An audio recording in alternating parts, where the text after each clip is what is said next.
జై వాసవి. నవరాత్రుల 7వ రోజున శ్రీ వాసవీమాత శ్రీ గౌరీదేవి అలంకారంలో విరాజిల్లుతున్నది. అతివలకు మంగళప్రదమైన రంగురంగుల గాజులు అలంకరించుకుని అమ్మవారు మనకు దర్శనమిస్తున్నారు. అందరూ దర్శించి తరించండి. ఈనాటి గౌరీ హోమం సేవను అందించిన వారు శ్రీ కాకర్ల వెంకట శేషరవి, శ్రీమతి పద్మప్రమిళ, శ్రీ నవీన్, శ్రీమతి మాలా తక్కర్, శ్రీ జీతుబాయ్ బావడ్, శ్రీమతి హసుమతి. ఈనాటి అలంకార సేవను అందించిన వారు కొల్లిపల్లి వాసవీరావు.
हसुमती जीतुभाई नाम देश्याः सह कुटुंबानि आयुष्यावत्यर्थं यथाशक्तिः होम पूजा यजमानस्य आयुष्याभिवृद्ध्यर्थं सह कुटुंबस्याः आयुष्यावत्यर्थं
వాసవి.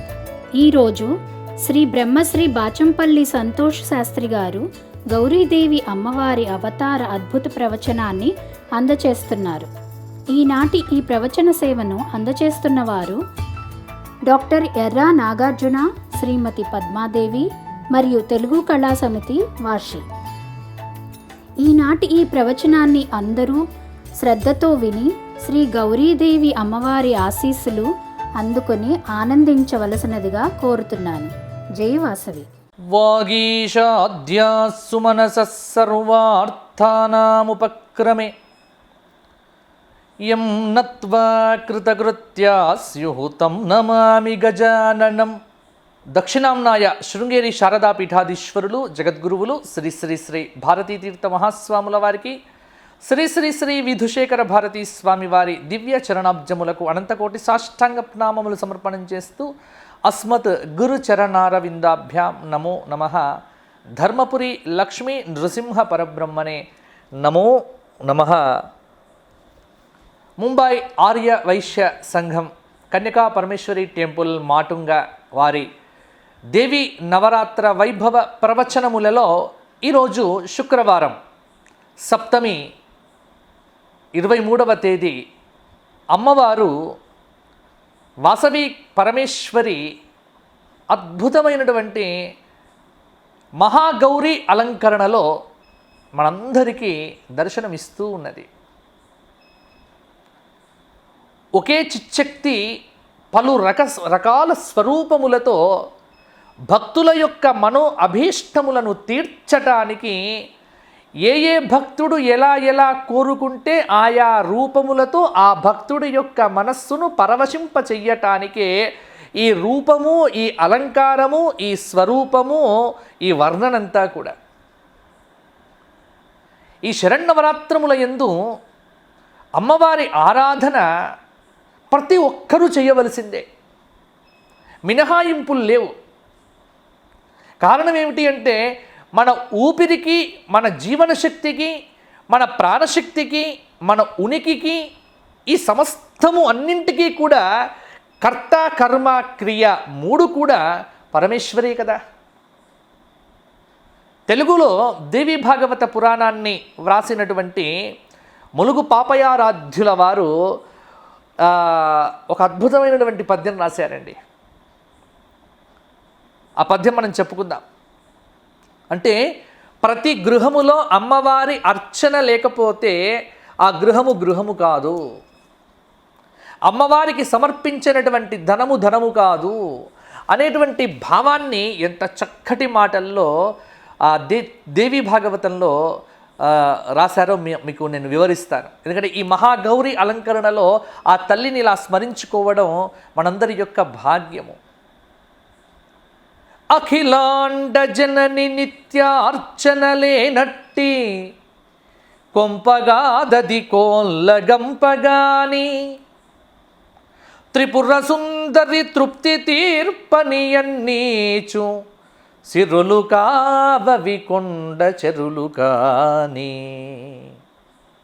ఆదిశక్తి గూర్చి అర్చన సలపనివాని కేలుగాదది బండి కీలుగాని అంబికనెప్పుడు నుతింపని వాని నోరుగాదది కట్టెవేరుగాని భగవతి కొసంగలేని దుర్భగుడు కూర్చు ధనము కాదది నరక సాధనము కాని దారుణీశ్వర తెలియంగలేరు జనులు తల్లి జగదంబ నతకల్పవల్లి సుమ్మో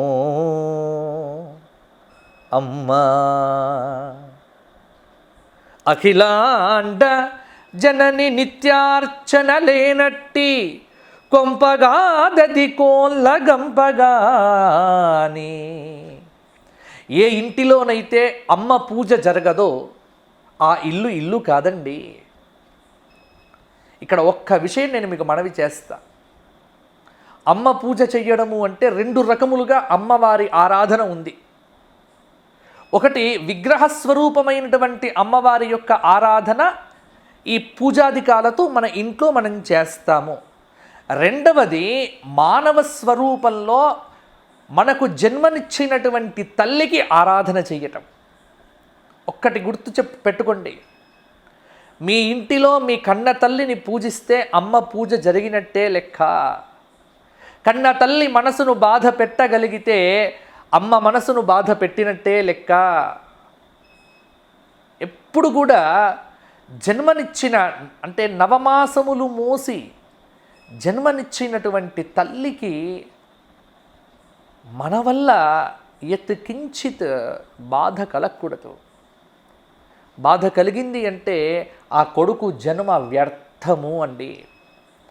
కొద్దిమంది అమ్మవారి పూజలు బాగా చేస్తారు, ఇంట్లో తల్లిని తండ్రిని మాత్రం గౌరవించరు. ఆ కోడలు పెట్టేటువంటి బాధలకు ఈ కొడుకు పెట్టేటువంటి ఆ వేదనకు వాళ్ళిద్దరూ కూడా తట్టుకోలేకపోతున్నారు.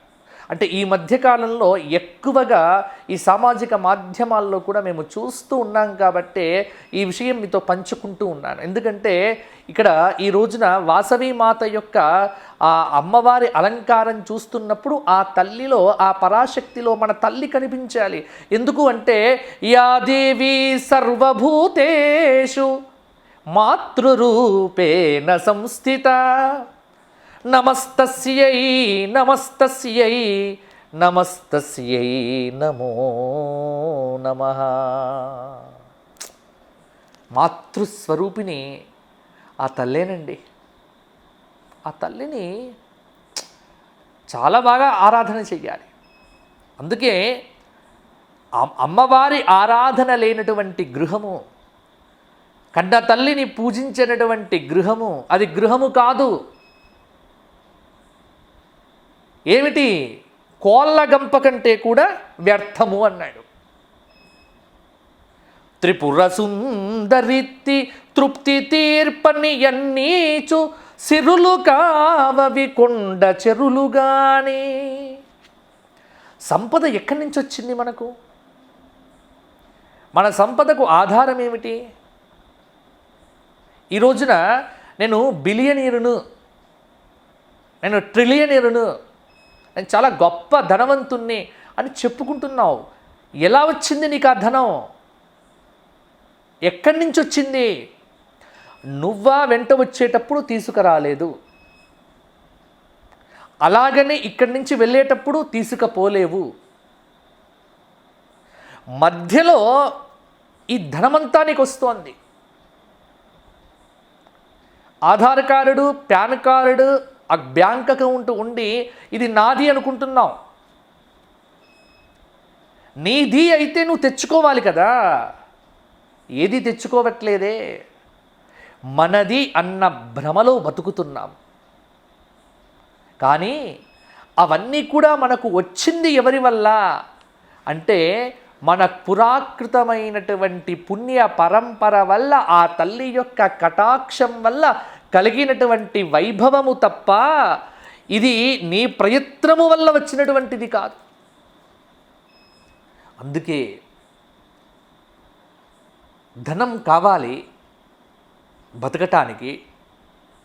మనకు సరిపోయేంత ధనం మన దగ్గర ఉంటే మన బ్రతుక్కు ఇబ్బంది లేనంత వరకు ధనం మనకు అవసరమే.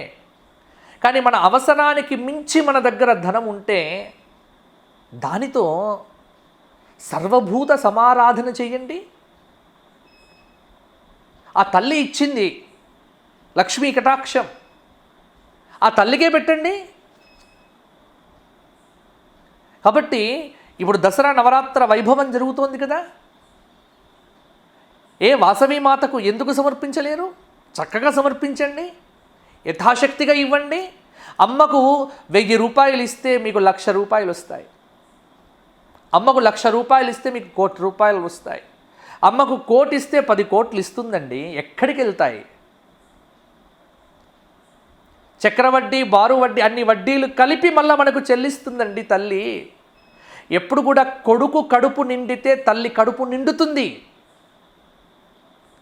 అమ్మా అని ప్రేమతో ఒక చిన్న వస్తువును ఆ తల్లికి తీసుకువెళ్ళి ఇస్తే ఆ తల్లి పడే సంతోషం ఏదైతే ఉందో ఆ సంతోషము నీ జీవితాన్ని మార్చేస్తుంది. కాబట్టి ధనం కావాలి. ఆ ధనం అనేటువంటిది అమ్మకు సమర్పించేటువంటి బుద్ధి మనకు రావాలి. అమ్మా నాకు ధనం కావాలి, కానీ ఆ ధనం అనేటువంటిది నీకు సమర్పించటానికి కావలసినటువంటి మంచి బుద్ధిని మాత్రం నాకు ఇవ్వమ్మా అని వేడుకోండి. అంటే ఒక్కొక్కసారి హుండీలో వెయ్యాలి అని చెయ్యి తివ్వాలనిపిస్తుంది. 2000 రూపాయల నోటు తీస్తాననుకోండి, వెంటనే పక్క ఆవిడ 2000 ఎందుకండి, 1000 రూపాయలు చాలు. ఎప్పుడు అలా చేయకూడదు. దానం ఇవ్వాలి అన్నప్పుడు వెంటనే వేసేసేయాలి. ఎందుకంటే ఏ క్షణంలో మన మనసు మారిపోతుందో. అందుకే కుడి చేత ఇచ్చేది ఎడమ చేతికి తెలియకూడదు, ఎడమ చేతి అని మనకు చెప్తూ ఉంటారు శాస్త్రాల్లో. ధనం ఎప్పుడు అంతేనండి. కాబట్టి త్రిపుర సుందరి తృప్తి తీర్పని ఎన్నీచు సిరులు కావవి కొండ చెరులు కాని. ఎందుకండి ఆ ద్రవ్యం? చరిత్ర చూడట్లేదా మీరందరూ కూడా? ఎవరైనా ఏదైనా కట్టుకొని పోతున్నారా? పెద్ద పెద్ద సామ్రాజ్యాలను నిర్మించినటువంటి మహాచక్రవర్తులు ఎక్కడికి వెళ్ళిపోయారు? కారే రాజులు రాజ్యములు గలగవే గర్వోన్నతిం పొందరే వారేరి సిరి మూటంగట్టుకొని పోవం జాలిరే భూమిపై పేరైనంగలదే. భాగవతంలో బలిచక్రవర్తి చెప్పినటువంటి మాట. కారే రాజులు తీసుకెళ్ళారా?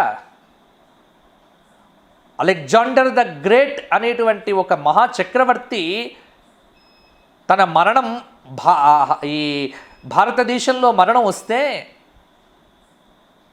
తన తోటి సైనికులకు చెప్పాడు, నేను చనిపోయేటప్పుడు నా 2 చేతులు పైన పెట్టి నన్ను సమాధి చెయ్యండి అని. ఎందుకంటే ఇక్కడ సంపాదించినటువంటి ఏ సంపాదనలో 1 రూపాయి కూడా నేను పైలోకానికి తీసుకువెళ్ళట్లేదు, ఖాళీ చేతులతో వెళ్తున్నా.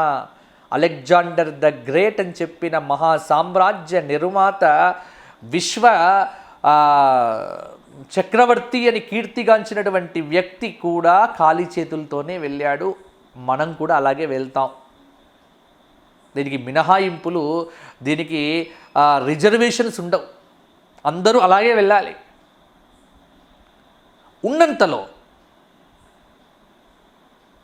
ఉన్నంతలో మనం ఇవ్వగలగాలి. అందుకే ఎప్పుడు భగవంతుని ఒక ప్రార్థన చెయ్యండి, అమ్మా ఇచ్చే బుద్ధిని మాకు కలిగించు. ఇస్తూనే ఉండాలమ్మా. ఎప్పుడు నేను ఇన్ని రోజులు నువ్వు ఇస్తే పుచ్చుకున్నానమ్మా. 60 సంవత్సరముల వరకు తల్లి పెడితే మన కొడుకు తిన్నాడు. ఆవిడే వాషింగ్ మిషన్, ఆవిడే కుకింగ్, ఆవిడే వాక్యూమ్ క్లీనర్, అన్ని పనులు చేస్తేనే కదా మనం పెద్దగా పెరిగింది. మరి 60 ఏళ్ళ తల్లికి కొడుకు ఆవిడని అలా కూర్చుండబెట్టి అమ్మ దేవతలాగా ఆవిడకు నోట్లో అన్నం పెడుతూ ఉంటే అంత భాగ్యం ఎవరికి దొరుకుతుందండి? తల్లికి సేవ చేసే. అందుకే నేను చెప్తున్నా, కన్న తల్లి సేవ అటు అమ్మవారి సేవ ఒక్కటే. కాబట్టి ద్రవ్యం ఎప్పుడు కూడా అమ్మవారికి వినియోగింపబడేట్టుగా మన బుద్ధి ప్రసరించాలి. ఈ దసరా నవరాత్రుల్లో ప్రతి ఒక్కరూ కోరుకోవలసిన కోరిక గుర్తుపెట్టుకోండి.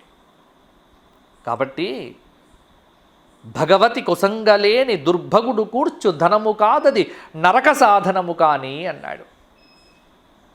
అందువల్ల ఆ తల్లికి సమర్పించేటువంటి శక్తి మనకు కలగాలి అని ఆ తల్లిని ఆరాధన చేద్దాం. మరి ఈ రోజున ఆ జగజ్జనని లోకమాత వాసవి కన్యకా పరమేశ్వరి మాటుంగాలో కొలువైనటువంటి ఆ జగజ్జనని యొక్క స్వరూపం ఈరోజు చూడండి, కనుల పండుగగా ఉంది. ఆ చుట్టూ గాజులు, ఎన్ని వేల గాజులండి. ఆ గాజుల మధ్య ఆ ముఖచంద్ర బింబం ఎంత అద్భుతంగా ప్రకాశిస్తూ ఉంది. తల్లిని చూస్తే సకల బాధలు తొలగిపోతాయి. అందుకే ఇది పురుషులకు చెప్పేటువంటి మాట. సప్తశతిలో ఈ శ్లోకం వస్తుంది. విద్యా సమస్తాస్తవ దేవి భేదాః స్త్రియః సమస్తాః సకలా జగత్సు స్త్రియో దేవాః స్త్రియో ప్రాణాః.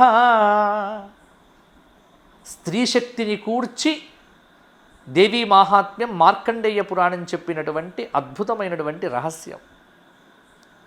ఈ లోకంలో విద్యలన్నీ నీ స్వరూపములేనమ్మా, అలాగే లోకంలో జన్మించిన ప్రతి స్త్రీ నీ యొక్క స్వరూపమే. ప్రతి స్త్రీ అమ్మవారి స్వరూపమే. కానీ నీకు బిడ్డ కావచ్చు, నీకు చెల్లె కావచ్చు, నీకు తల్లి కావచ్చు, నీకు భార్య కావచ్చు, ఎవరైనా ఆవిడ స్త్రీ అయితే ఆవిడ అమ్మవారు అంతే. ఎందుకు అంటే పురాణం చెప్పింది ఇక్కడ. కాబట్టే మన సంస్కృతిలో స్త్రీకి గౌరవం, స్త్రీకి పూజ.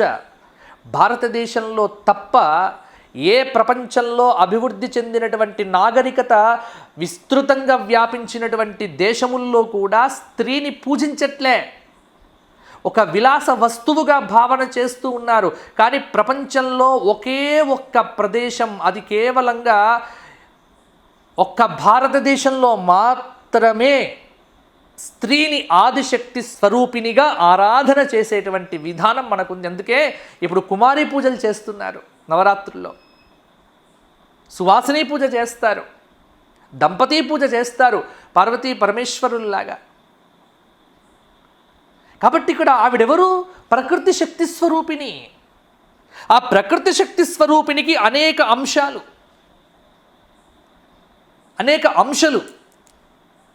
ఆ అంశంలో ఈ రోజున మనం చూస్తున్నటువంటి అంశం ఏమిటి? మహాగౌరీతి చాష్టమం.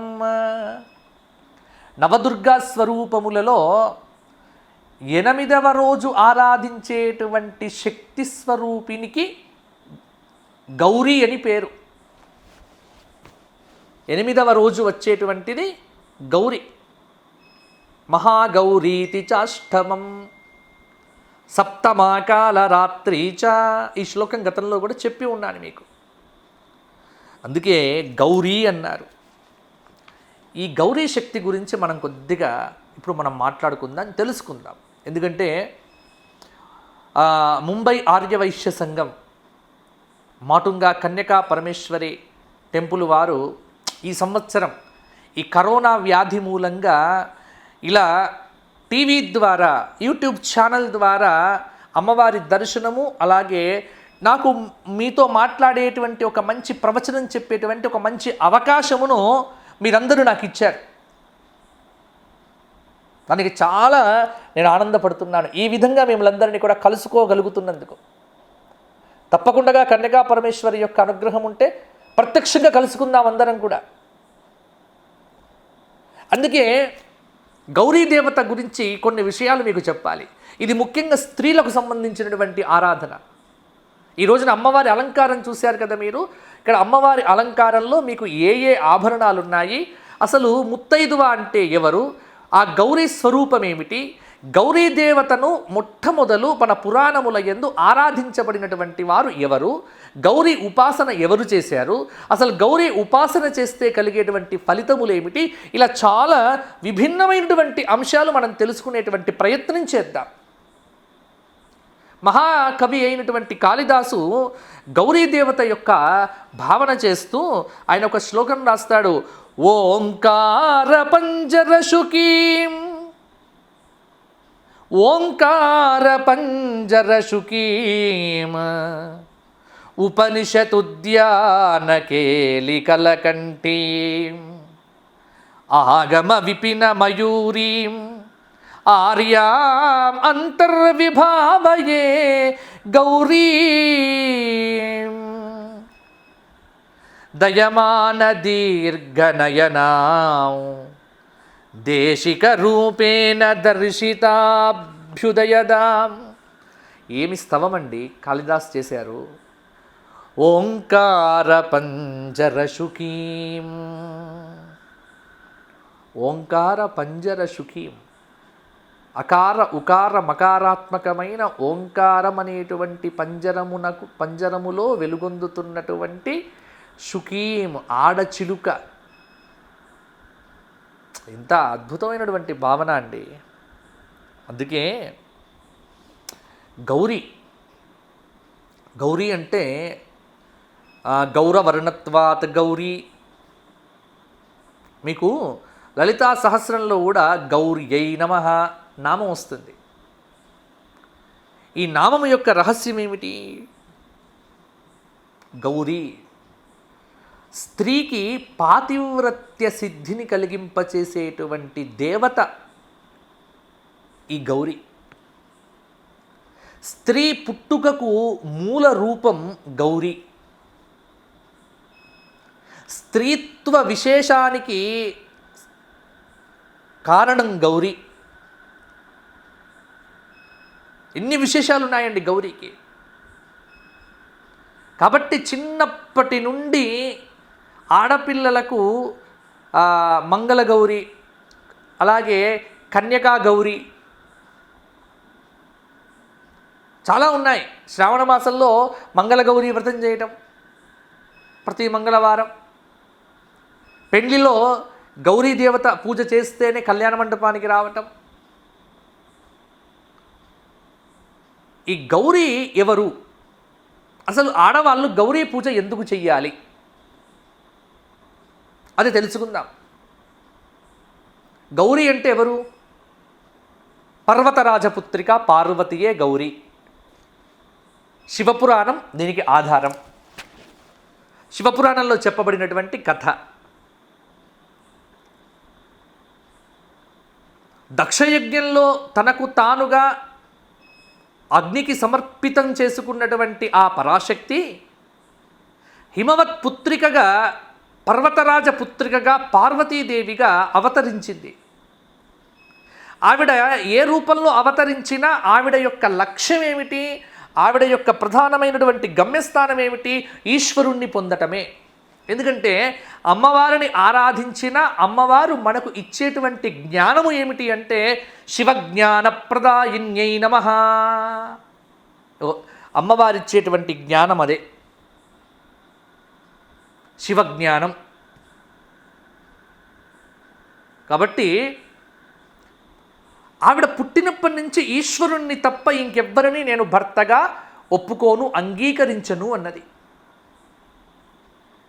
ఈశ్వరుడేమో విరాగి అయి తపస్సు చేస్తున్నాడు.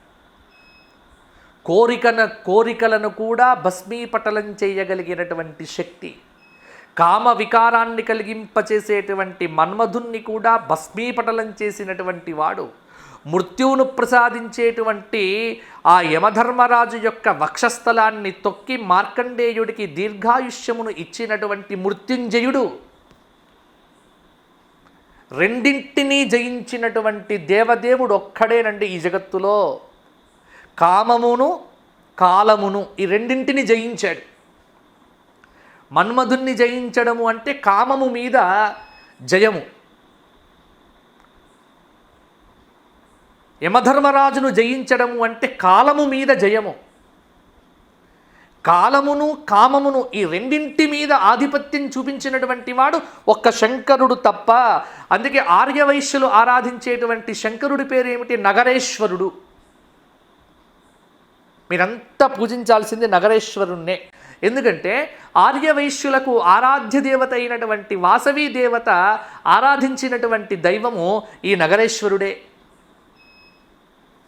ఆయనే ఈశ్వరుడు, శంకరుడు, పరమేశ్వరుడు. అట్టి ఈశ్వరుణ్ణి పొందటానికి ఈ పర్వతరాజపుత్రిక పార్వతి పంచాగ్నుల మధ్య తపస్సు చేసింది. అంటే 4 వైపుల 4 అగ్నులు పెట్టుకున్నది. పైన కనిపించేటువంటి సూర్యుడు ఇంకొక అగ్ని, 5 అగ్నులు. ఈ 5 అగ్నుల మధ్య కూర్చొని కఠోరమైనటువంటి తపస్సు చేసింది పార్వతి. ఆ అగ్ని యొక్క వేడికి శ్యామల వర్ణంలో ఉన్నటువంటి ఈవిడ దేహము అంతా కూడా గౌరవర్ణంలోకి మారిపోయింది, అంటే తెలుపు వర్ణంలోకి మారిపోయింది. ఈవిడ చేసినటువంటి ఉత్కృష్టమైనటువంటి తపస్సుకు సిద్ధి కలిగితే ఈమె యొక్క తపోసిద్ధికి గుర్తుగా దేవతలంతా వచ్చి ఈవిడను కీర్తించారు. అమ్మా గౌరీ అని కీర్తించారట. గౌరవర్ణత్వాత్ గౌరీ, లలితా సహస్రనామం. గౌరవర్ణంలోకి మారిపోయిన దేహం కలిగినటువంటిది కాబట్టి గౌరీ అన్నారు అమ్మవారిని. ఈశ్వరుడు అంగీకరించాడు. అటువంటి ఇప్పుడు మామూలుగా అమ్మవారికి పేర్లు ఎన్నున్నాయి చెప్పండి అంటే ఏం చెప్తారు మీరు? సతి, పార్వతి, నగజ, వనజ, శైలజ, హిమజ, హైమవతి, రుద్రాని, మృడాని, ఇవన్నీ అమ్మవారి పేర్లే. ఈ పేర్లన్నీ కూడా పర్వతానికి పుట్టింది కాబట్టి పార్వతి, నగముకు పుట్టింది కాబట్టి నగజ, హిమవంతుడికి పుట్టింది కాబట్టి హిమజ, శైలమునకు పుట్టింది కాబట్టి శైలజ, బంగారు వర్ణంలో ఉంటుంది కాబట్టి హేమలత, హైమవతి. ఇవన్నీ వర్ణన. కానీ ఆవిడ కష్టపడి తెచ్చుకున్న పేరేమిటో తెలుసా? గౌరీ. ఆవిడ తెచ్చుకున్న పేరు గౌరీ. గౌరీ అనేటువంటిది కష్టపడి తెచ్చుకుంది పేరు.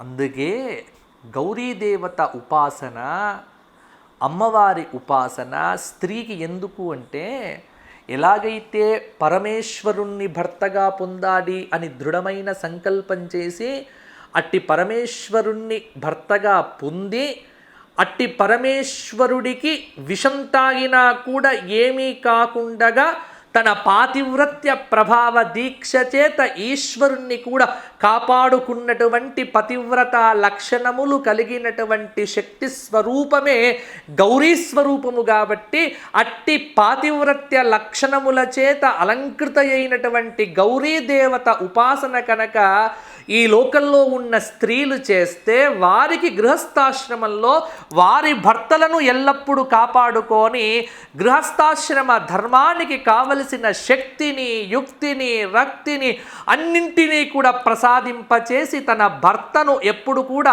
ఆనందంగా ఉంచి భర్తతో కలిసి సుఖ జీవన సిద్ధిని పొందటానికి కావలసినటువంటి సకలమైనటువంటి ఓర్పు, నేర్పు, కూర్పు ఇవన్నీ ఇచ్చేటువంటి శక్తిగా గౌరీదేవత శక్తిని పొంది ఈవిడ గౌరీ అయి తన భర్తను ఈశ్వరుడిగా ఎల్లప్పుడూ కాపాడుకుంటుంది. కాబట్టే ప్రతి స్త్రీ లోకంలో గౌరీ పూజ తప్పకుండా చేసి తీరవలే. ఎందుకు చెయ్యాలి అంటే ఇందుకు చెయ్యాలండి. గతంలో ఎవరు చేశారు గౌరీ పూజ? ఎవరు చేశారు గౌరీ పూజ గతంలో? చేసింది సాక్షాత్తు రుక్మిణి. శ్రీమద్ భాగవతం దశమస్కంద ప్రమాణం. అక్కడ ఆవిడ పర్వతరాజపుత్రిక అయినటువంటి పార్వతీదేవికి నమస్కారం చేసి నమస్యే త్వాంబికే అభీక్ష్ణం స్వసంతానయుతాం శివాం భూయాత్ పతిర్మే భగవన్ కృష్ణః స్తదనుమోదతాం భూయాత్ పతిర్మే భగవాన్ కృష్ణః తదనుమోదతాం. ఇది సంస్కృతం. తెలుగులో పోతనామాత్యుల వారు రాశారు. నమ్మితి నామనంబున సనాతనులైన ఉమామహేశులన్ మిమ్ము పురాణ దంపతుల మేల్భజింతు కదమ్మ మేటి పెద్దమ్మ దయాంబురాశివి కదమ్మ హరింపతి సేయుమమ్మ నిన్ను నమ్మిన వారికి ఎన్నడున్నో నాశము లేదు కదమ్మా ఈశ్వరీ. గణేశాది సత్సంతానముతో కూడి పరమేశ్వరుడు భర్తగా కలిగి ఆయన పక్కనే సంతానంతో కూర్చున్నటువంటి కుమారస్వామి గణపతితో కూర్చున్నటువంటి హే పార్వతి, హే గౌరీ, నాకు కృష్ణుడు భర్తగా రావాలని కోరుకుంటున్నా, నా కోరిక తీర్చమ్మా అని రుక్మిణీ కళ్యాణంలో ప్రార్థన చేస్తేనే కృష్ణుడు దక్కాడు రుక్మిణికి. అందుకే గౌరీ పూజ ఎవరైనా చెయ్యాలండి. మాకు పనికి రాదు, మా ఈ ధర్మంలో లేము అంటే కుదరదు. గౌరీ పూజ అందరూ చేయవలసిందే. స్త్రీకి పుట్టుక వచ్చిన తర్వాత తప్పకుండా చేయవలసింది గౌరీ పూజయే. అందులో ఎతికించిది సందేహాలు అక్కరలే. గౌరీ పూజ. అందుకే ఇక్కడ గౌరీ పూజ ఏం చేస్తాం? గౌరీ పూజలో పసుపు, హరిద్ర, పసుపుతో గౌరమ్మను చేసి పెద్ద ముత్తైదువలంతా కూర్చొని గౌరీ బిమాయ సలిలా నితక్షత్యేకపదీ ద్యుపతి సా చతుష్పదీ సర్వమంగళ మాంగళ్యే శివే సర్వార్థ సాధికే శరణ్యే త్ర్యంబకే గౌరీ నారాయణి నమోస్తుతే అని అమ్మవారి ధ్యానం చేసి ఆ గౌరీ పూజ చెయ్యాలి. చేసిన తర్వాత పెద్ద ముత్తైదువులంతా అక్షంతలు వేసి సుమంగళిత్వ సిద్ధిని ఇస్తారు. అందుకే గౌరీ పూజలో, సువాసిని పూజలో స్త్రీకి 5 ఉంటాయండి. స్త్రీని ఏమంటారు? పెళ్ళైన తర్వాత ఏమంటారు స్త్రీని? అందరికీ తెలుసు, ముత్తైదువ అంటారు. ముత్తైదువ ఏమిటి? ముత్తైదువ 5వ అంటే ముఖ్యమైన 5 అలంకారములు కలిగినటువంటి స్త్రీ ముత్తైదువ. 5వ. ఆ 5 ఏమిటి? ఆ 5 అలంకారాలు ఏమిటి చెప్తున్నాను వినండి. పసుపు, కుంకుమ, గాజులు, మట్టెలు, మాంగళ్యం. 5. పసుపు, కుంకుమ, గాజులు, మట్టెలు, మాంగళ్యం. పసుపు, కుంకుమ ఈ 2 స్త్రీకి పుట్టగానే వస్తాయి, యోగ్యత. కానీ గాజులు పుట్టగానే వేస్తారు. ఒక్క పెళ్లిలో వచ్చేటువంటివి మాత్రం 2 ఉన్నాయి. ఏమిటవి? మంగళసూత్రము మరియు మట్టెలు. అందుకే వాసవి కన్యకా పరమేశ్వరీ దేవికి కూడా ఈ రోజున ఎన్ని గాజులు వేశారో చూడండి. ఆవిడ చుట్టూ గాజులు నింపేశారు. గాజులు సంతానాన్ని కలిగించటానికి ప్రేరకములుగా పనిచేస్తాయి. నన్ను ఈనాడు చాలామంది ఆధునిక మహిళలు చాలా సందర్భాల్లో ప్రశ్నలు వేశారు. బొట్టెందుకు పెట్టుకోవాలి? గాజులు ఎందుకు వేసుకోవాలి?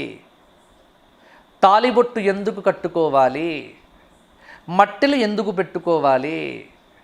పసుపు వల్ల ప్రయోజనం ఏమిటి? ఇది ప్రతిదీ కూడా ఒక అరగంట టాపిక్ అండి చెప్పాలి అంటే. అసలు కుంకుమ ఎందుకు పెట్టుకోవాలి అన్న విషయమే మనం మాట్లాడితే అది ఈ రోజున సరిపోదు. గాజులు ఎందుకు వెయ్యాలి? చిన్నప్పటి నుండి ఎందుకు వెయ్యాలి గాజులు అంటే పురుషుడిలో లేనిది స్త్రీలో ఉన్నది ఏమిటి? గర్భధారణకు కావలసినటువంటి బాడీ అంటే శరీర వ్యవస్థ స్త్రీకి ఉంది, పురుషుడికి లేదు. ఈ గర్భధారణకు సంబంధమైనటువంటి నరములన్నీ కూడా చేతుల్లో ఉంటాయట. అందుకే ఒకనాటి కాలంలో ఈ యంత్ర పరికరాలు, ఈ ఆధునికత ఇవేవీ లేనటువంటి రోజుల్లో ఒక స్త్రీ గర్భాన్ని ధరించింది అంటే నాడీని పట్టుకొని ఆ స్త్రీ నాడీని పట్టి పాతకాలం వైద్యులు చెప్పేవారు ఈవిడ గర్భవతి అని. మరి చూడండి, అందుకే మీరు చూడండి, గమనించండి, సీమంతం చేసేటప్పుడు సీమంతంలో వెయ్యాల్సింది ఏమిటి? గాజులు. ఎందుకు? ఈ గాజులు వెయ్యటం వల్ల సులభంగా ప్రసవం జరుగుతుందండి. గాజులంటే ప్లాస్టిక్ అంటే కూడా మట్టి గాజులండి, మంచివి. మట్టి గాజులు, కుంకుమ, కాగితపు ముక్కలు కాదు, వాటిని ఏమంటారు? స్టిక్కర్స్, టికిలీ అంటారట. ఇంకా ఈ టికిలీలు, పికిలీలు, స్టిక్కర్సు, ఇంకా ఈ మధ్య కొత్త రకంగా ఏమిటి అంటే ఈ చిన్నపిల్లల్ని చూస్తూ ఉంటాను. మరి టీవీ సీరియళ్ళ మహిమనో ఇంకోటో తెలియదు కానీ ఆ బొట్టు కూడా పూర్వకాలంలో గుండ్రగా పెట్టుకునేటువంటి వారు ఇప్పుడు గుండ్రటి బొట్లు లేవు. ఈవిడ ఏ కలరు వేసుకుంటే ఆ కలరు బొట్టు. ఆ బొట్టు కూడా ఏదైనా బాగుంటుందా అంటే చెట్లు, చేమలు, పాములు, తేళ్ళు, ఇవేనా? పైన ఓ పాము లెక్క బొట్టు పెట్టుకోవటం, నాగినిలాగా. ఇవేవి కాదండి. బొట్టు అంటే గుండ్రంగా ఉండాలి, పసుపుతో చేసింది కావాలి. అలాగే మట్టి గాజులు, ఇవాళ అమ్మవారికి చేసిన అలంకారం చూస్తుంటే చాలా ముచ్చటగా ఉంది. వేల గాజులన్నీ తీసి అమ్మవారి చుట్టూ పెట్టారు. అవన్నీ ప్రసాదంగా ఇవ్వడమా ఏంటి మరి?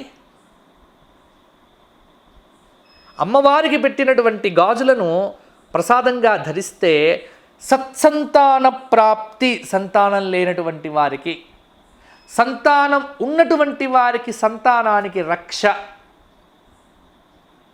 చిన్న పిల్లలకు సాధికారత, ఇవన్నీ ఈ గాజుల వల్ల కలుగుతాయండి. అది మన విశ్వాసం, ఇది మన సంప్రదాయం, ఇది మన సంస్కృతి. కాబట్టి ఇక్కడ గౌరీ పూజలో గాజులు ముఖ్యం, గౌరీ పూజలో పసుపు ముఖ్యం. అందుకే గౌరీ పూజ చేసుకొనే కళ్యాణ మండపంకు వస్తుంది అమ్మాయి. అక్కడ పెద్ద ముత్తైదువలంతా పాణిగ్రహణ యోగ్యత అధికార సిద్ధి ద్వారా దీర్ఘ సుమంగళిత్వ ప్రాప్తిరస్తు అని అక్షతలు వేసి ఆశీర్వాదం చేస్తారు. కాబట్టి గౌరీ పూజ చేస్తే కూడా భర్తను కాపాడుకునేటువంటి శక్తి కలుగుతుంది. పతివ్రత అనే శబ్దం ఉంది. ఇప్పుడు కొత్తగా ఏమిటి అంటే పత్నీవ్రత అని కొత్త శబ్దం. పతివ్రత అనేటువంటిది చాలా పాతది. అంటే ఈ మధ్యనే కొద్దిమంది ప్రశ్నించారు, ఏమండి పతివ్రత అనేటువంటి పదమే వాడతారు కానీ పురుషుడు కూడా పత్ని వ్రతుడిగా ఉండకూడదా? పురుషుడు ఎప్పుడు కూడా పత్ని వ్రతుడిగా ఉండాలనే మనకు రామాయణం చెప్పింది. ప్రత్యేకంగా అవసరంలే. కానీ స్త్రీకి అలా కాదు.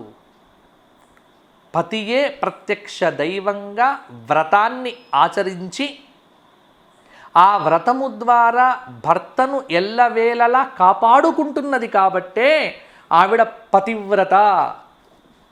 ఇది మహాశబ్దం అండి. భార్య, పత్ని ఈ రెండు శబ్దాలకు కూడా వ్యత్యాసం ఉంది. భార్య అంటే భరించబడేది అన్నారు కొద్దిమంది. పత్ని యజ్ఞ అధికారాన్ని పురుషుడికి ఇచ్చేటువంటి శక్తి పత్ని. అందుకే పూజ చేసేటప్పుడు పత్ని శబ్దాన్ని వాడతారు కానీ భార్యా శబ్దాన్ని వాడరు సంస్కృతంలో. ధర్మపత్ని సమేతస్య, పురుషుడికి పెండ్లయింది అంటే ఒక్క గోత్రం చెప్పుకోవడం ఉండదు. పురుషుడికి ఎప్పుడు కూడా బయటికి వెళ్ళాలి అంటే తప్పకుండా చెప్పాల్సింది ఏమిటి? ధర్మపత్ని సమేతస్య సకుటుంబస్య సపరివారస్య చెప్పుకోవాల్సిందే. భార్య ఉంటేనే పురుషుడికి పూజ యోగ్యత. భర్త లేకున్నా ఆవిడకు పూజ యోగ్యత ఉంది. ఎందుకంటే ఆవిడ ఇండివిజువల్. ఆవిడకు ఎప్పుడు కూడా స్త్రీయే స్వతంత్ర శక్తి, పురుషుడే పరతంత్ర శక్తి. ఎప్పుడు కూడా పురుషుడు ఆధారపడతాడు, స్త్రీ ఆధారపడదు. లోకంలో తప్పుగా చెబుతూ ఉంటారు ఈ విషయాన్ని. గౌరీ అంటే ఉత్తమోత్తమమైనటువంటి పాతివ్రత్య నియమములు కలిగినటువంటి స్త్రీ గౌరీ అండి. అందుకే ఈ రోజున అమ్మవారి అలంకారం చూస్తే స్త్రీకి సంబంధమైనటువంటి వస్తువులన్నీ కనిపిస్తాయి. ఆ పసుపు, కుంకుమ, గాజులు, మట్టెలు, మాంగల్యం.